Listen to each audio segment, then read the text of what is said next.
Hello mga momser!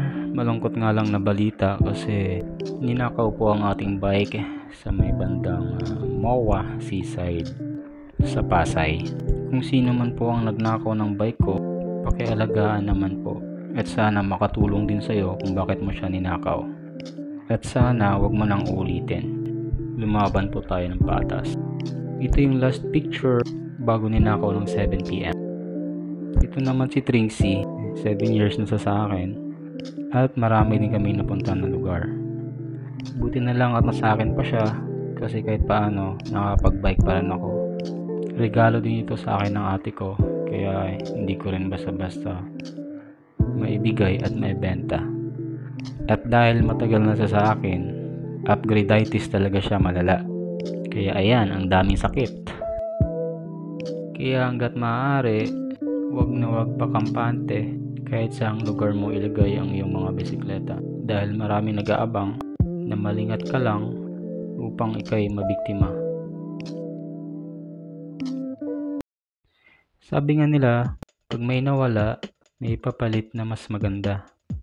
After 5 days na nawala ang ating bike, merong dumating na blessings. Kaya ngayon, pupuntahan natin ang bago nating magiging kasama sa bakbakan. Bihira na rin tayo mag-commute kasi lagi tayong nasa kalsada kasama ang ating bisikleta kung saan man natin nais pumunta.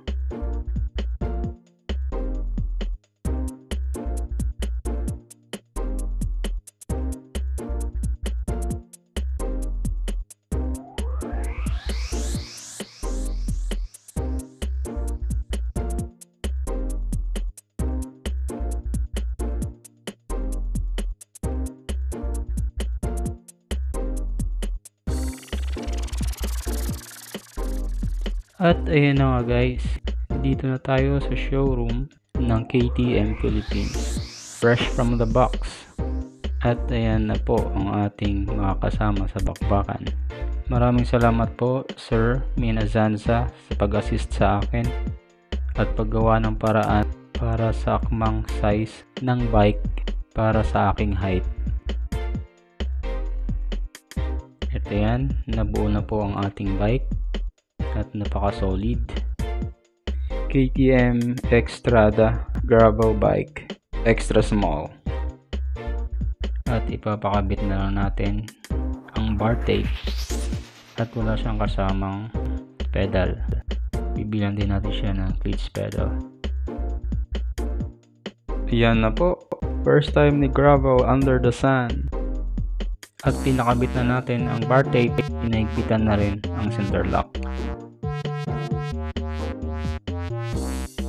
Ayan, pasyal na natin siya sa kilometer 0 at MOA kung saan nanakaw ang ating bike. Shoutout pala sa mahal kong magaling gumawa ng picture.